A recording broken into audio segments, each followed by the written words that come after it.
What's up, Kansas City? I'm your host, Glenn Bryan Frizzell. Today we are filming in the historic 18th and Vine Jazz District at the Lincoln Building. Today's special guest is a sexual addiction expert therapist. He is also a counselor at Nothing by Chance Counseling. Please let's give a warm what's up Kansas City welcome to Mr. Dan Gabbart. How are you doing, Mr. Gabbart? I'm good, Glenn. Thanks for having me. I'm glad that you can come talk to us about what's a serious subject, hopefully shed some light, and hopefully provide some insight to a viewer who might be experiencing some symptoms. Love to help. Can you tell us what exactly is sexual addiction? Yeah, you know, in the medical community, there's a lot of debate. Does this even exist? Is it even real? And so a lot of people really question. The way I like to kind of put it into context is like this. The way addiction works, or the way I like to conceptualize it, it's an escape from a state that is uncomfortable. I feel stressed, I feel overwhelmed, I feel depressed or lonely, and I don't like those feelings. And so what I do is I engage in my addiction as a means to escape how bad I feel. Mm-hmm. So some people drink, some people do drugs, mm-hmm. some people gamble, mm-hmm. some people overeat, some people use compulsive sexual behavior. As a form of escape. As a form of escape, and it just helps to feel good. Think about what happens with sex. When someone has sexual thoughts, sexual activity, your brain is getting washed through with neurotransmitters that make you feel good. Well, as we evolved evolutionarily, of course you should feel good when you have sex. That's how we evolved the species. That's how we have families. That's how we keep the species going. But somewhere along the line, we watch porn or we have a sexual experience, and it's just about the good feelings, and we're not using it in a healthy way to, connect with another person or expand our family. So we end up kind of getting this false sense of, wow, this feels really great. Instead of dealing with our troublesome life, we just escape into sexual fantasy and say, wow, this feels great. I don't feel terrible anymore. So is it fair to say that it affects our families? And if so, what are some of the symptoms that are evident to those who love and care for us? Yeah, it's a great question. What we know over and over is the person who is struggling with the addiction, in essence, until they're found out, they have a secret life. I don't tell my spouse that I sneak away and masturbate after she goes to bed, or, I go out to a prostitute. I don't tell anybody about that stuff. I keep this life really secret. Now I have this giant secret, and I can't share any of that with my friends or family. So I pull back and I withdraw. So people notice things like, well, you're not as close, or what's wrong? Nothing's wrong. Why are you asked? Because I'm keeping a secret. I'm always on edge. I pull back from my spouse. I pull back from my kids. I start to suffer, or they start to suffer, because I'm no longer present in their lives like I was before. And what does keeping that secret do to the addict? Oh yeah, great question. So much of the time when I sit down with people, in the first or second session, we start digging in, they talk about the stress, they talk about the pressure, they talk about, they tell so many lies to keep the secret that they forget what's true and what's not. And now they're just lying and building lie upon lie, keeping the secret, and oftentimes lying about things that really don't matter. Mm-hmm. It just totally changes the way the addict interacts with all those people in his life. Now I'm sitting back in my sophomore health class, and I remember our health teacher pulling out the cucumber and teaching us how to have sexually safe sex. Mm-hmm. This is how you put on a condom. These are STDs you need to look out for, and this is how you have a healthy relationship. Have we repressed American sexuality to that 3-credit high school health class where we share the duty with how to earn and how to eat healthy as well? Another home ec kind of an experience. Yes. Yeah. So we're a repressed home ec society, culture? Boy, it's a great question. Something, when I look at the research around addiction, and I don't do a whole lot with kind of healthy sexuality, there's a whole other path or tract in psychotherapy around sexual health, sexual therapy. So a lot of times what I'll do is work with an addict to overcome their addiction. When their spouse is at a good place, we'll enter the two of them now into healthy couple therapy, trying to rebuild their coupleship. And slowly then it's time to re-enter healthy sexuality into the relationship. I don't really work with the healthy sexuality. There are a few people in town that I'll refer to. and I'll have those folks work with them on a healthy sexuality. But I will say this, what does end up happening oftentimes is, and I've heard this from a number of spouses, girlfriends, wives, partners, whatever, and even on the flip side, I've heard it from my male partners as well, of a male partner of a female sex addict. When we are sexual, the partner will say to me, when we are sexual, I know he's not really present. Mhm. I can tell he's checked out, he's thinking about something else, and once I discovered his affairs or his porn problem, I now realize he was fantasizing about something he saw on video or online. He was thinking about one of his affair partners. He wasn't really, present with me as we were making love. And how So that- exciting is that? Does that excitement last? I mean, you have your Hollywood fantasy right there, no holds bars, all the stuff that you wanted to ask mom, who were afraid she wouldn't let you watch. I mean, you have that at your disposal right now, but is it short term? I mean, after the act is done with, how do you get that excitement back? Yeah, so I'm going to answer that two ways. So I think there's two pieces to that. So the first one, with the advent of anonymity, I can see anything I want online in pornography and nobody knows it's me. So it's fully anonymous, so I do all these searches and I find anything I want. It's available 24/7 and I can find anything I want online. And it's really affordable. And you can find anything for free. So now I have all of this pornography coming into on my computer screen or on my phone, and it's the way a generation of kids are learning about sex. And I hope this isn't too graphic. There's a guy that does a YouTube or a TED Talk, and he talks about the no hands porn shot. And the idea is when you watch pornography, the actors will pull their hands out of the way so that you can get the shot of just the sex. The money shot. That's not real making love. Nobody does that. When you're with another person, it's touch and caress and connection. But the money shot is get your hands out of the way. So we have a whole generation of kids, boys and girls, that watch pornography and think, oh, that's how to make love. And now they're engaging with their partner, who maybe hasn't seen that pornography, in a way that's totally unnatural and uncomfortable. So we're ruining that connection, the loving side of what sex is supposed to be all about. So what's the answer there? Do we go to Hollywood and actually try to make a name or career for ourselves, boogie nights, or do we, I guess, have open relationships and Yeah, it's a great, open communication in our Yeah. relationships? It's a huge problem to be able to say, we're not going to turn off the fire hose of pornography that people have access to. But, and this sounds kind of trite maybe, but I think in many ways this is about talking to your kids about sex, what is healthy, what isn't healthy. There's a natural curiosity through the teen years. It's when masturbation starts. It's when all the flirting and dating starts. I want to know about sex. I want to know about being with a member of the opposite sex or same sex if you're predisposed that way. Okay, but learning that and kind of doing it together and finding your way creates a healthy sexual environment. And Seeing it in porn and then trying to do with your partner what you saw. These people are paid actors in pornography. Yeah. That's not real lovemaking. They're paid. That's like watching the guys in one of the Fast and Furious movies drive a car and think that's what it's like to drive a car. You don't jump your car off a bridge over a river and keep driving.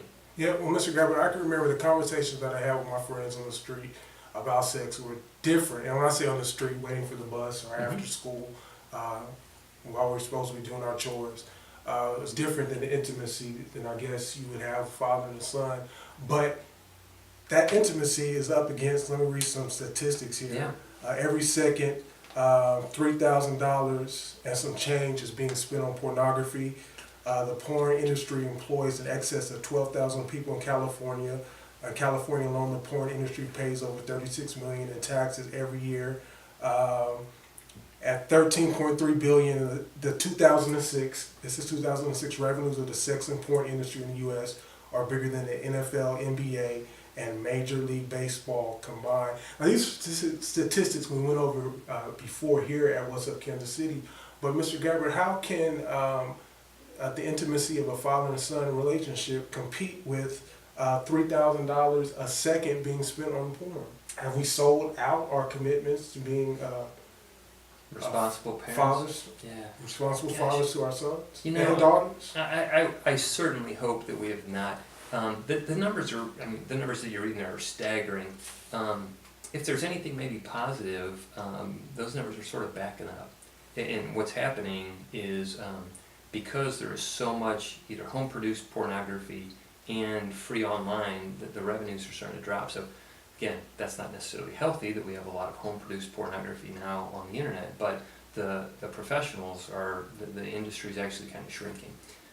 It doesn't matter. The amount of pornography that's out there continues to increase. Between sites like Tumblr and Craigslist and YouTube, YouTube seems fairly, laid back. You can find plenty of porn if you want to go looking. So I think the challenge is going to continue to be for families. And again, this sounds like maybe kind of simplistic, but know what your kids are doing when they're online. Mhm. Don't have computers in the basement or in the study or somewhere offline. Don't allow your children to take a laptop to bed with them. I mean, I hear these kind of things all the time. I had no idea what my son was doing with his laptop. Well, did you ever look? Did you ever check history? Did you ever talk to him about what he's doing? No, I didn't think of that. Mhm. And it turns out, right, I mean, kids are gonna look. It's part of curiosity. It's natural. Mhm. The difference is, when I was growing up, you had to go to the pharmacy and ask the pharmacist for one of those dirty magazines behind the counter. Mhm. He wouldn't sell it to you. It was a neighborhood person. He probably knew your family. There was a lot of embarrassment and a lot of impediments to seeing those things.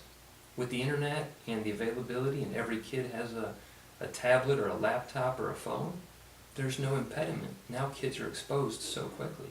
We have to talk to them about what is and isn't healthy. Mhm. Mhm. And there's also a watered down version in mass media. You have MTV and, I don't want to get in trouble, offer a disclaimer here. What's Up Kansas City does not endorse any particular media company, and neither does Nothing But Chance No. Counseling. Absolutely. But the kids, it definitely is a challenge, I guess, to be a responsible older brother, parent in today's society. How would you recognize the signs of someone who's curious versus someone who has a real problem? Yeah, great question. So, a curiosity, very natural sort of experience. I mean, masturbation's probably going to occur for most people. You're curious about your body, curious how things work, it's going to happen. As I started to say earlier, right, there's a sense of life feels overwhelmed or out of control, or a child gets in trouble and they kind of retreat into themselves. Oh, okay, so pulling back might have something, but when I pull back and I turn to something sexual, when I feel bad or I feel disappointed or angry, I go online and look at pornography. That starts a cycle that is just dangerous and damaging. So to say, yes, I've looked at pornography, the studies I've seen, almost everyone, especially under a certain age, has seen pornography. There was a time when pornography was viewed the first time around age 14. Today, the average age for boys and girls, it used to be boys was about 14, girls was about 16. Today, it's 10 for both. So not only is it getting younger, but it's also getting younger for both sexes. And that gap between 14, 16, and 10 and 10 is about 5 years. So it's getting younger much, much faster.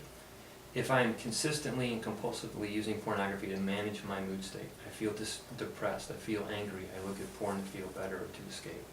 It becomes compulsive. I try to stop, but I can't. I say to myself, I'm not going to look at porn ever again. And I find myself back there. Oh my God, this is the last time I'm going to do this. And I start making a deal with myself. God, please let this be the last time and I'll never do it again. And I find myself going back there in a few days or a few weeks.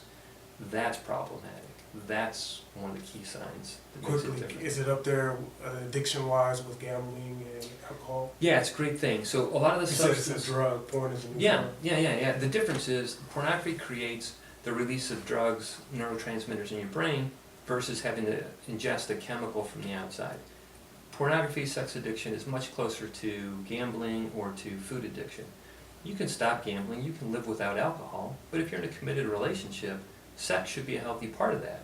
And when it becomes compulsive and sort of out of control, it looks much more like someone with a food addiction, bulimia or anorexia. Now, Mr. Gabbart, quickly, how do you convince someone you love who doesn't believe so that they need help? It's a great question, and something that I know a lot of my clients have struggled with. I rarely see someone come to me and say, I think I have a problem. They come to me and say, my wife or my partner thinks I have a problem. And at that point then, I've got some assessment work that we'll do, a handful of questions we'll walk through, and then we can kind of gauge, how significant is this. Does most it work people. if you go through the loved one's collection, throw everything out, and make a big? Ideally you want to do that. What I've told almost every one of my my guys when we get started is, whatever your stash looks like, you have to get rid of it. Mm-hmm. Alcoholics Anonymous has a great saying: if you want to be sober, change your playmates, change your play places. Mm-hmm. Which in essence means stop hanging out with your drinking buddies and stop going to bars. We have to do the same thing. You have to put blockers on your phones, you have to throw away all of your videos or whatever you have. You have to change the way that you have, or what you have with you. Mhm. If you have pornography in the house, you're probably going to fall back into it. If it's not there, it reduces the temptation. You have blockers on your phone and on your computers that block those kind of sites, there's a much less chance you're going to fall back into that. And we like to say that most of the experiences that you see between men and women in pornography movies are not realistic. Hollywood depictions as well, when Rhett carries Scarlett upstairs and Gone with the Wind, not realistic. Second to last question, what is a healthy sexual relationship? Probably the best way to answer that really is, and it gets a little dangerous, right? Or healthy sexuality, I should say. Yeah. It is what both parties are comfortable with, both parties are consenting to, and both parties feel brings them closer together. Mm-hmm. I know that's a very broad space, because you could say, well, if you have two sex addicts in a relationship, it could get out of hand. Of course it could, but in lieu of the compulsivity, what's healthy? If I want to do something and my partner doesn't, I can't force my partner to do something I don't want her to do sexually. That's not healthy for the relationship.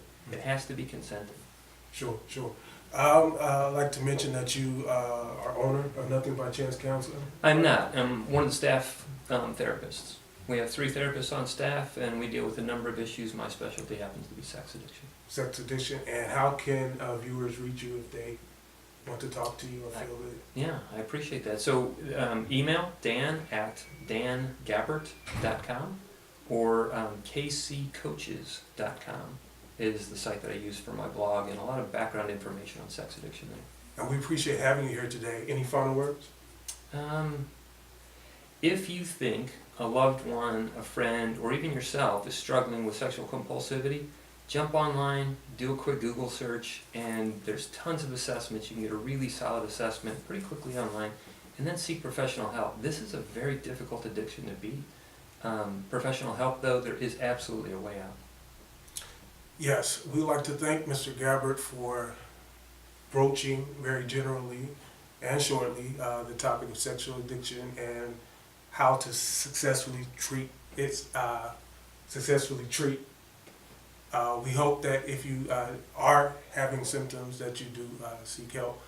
Go online and check out more video, What's Up Kansas City at www.whatsupkansascity.net. And remember, the sky's the limit. Aim high, shoot for the moon. If you miss, at the very least, you'd have landed among the stars. Take care until next time. CMG wants you to always remember, the victory we call success goes to the best prepared. When you invest in your community, you're really just investing in yourself. Thanks.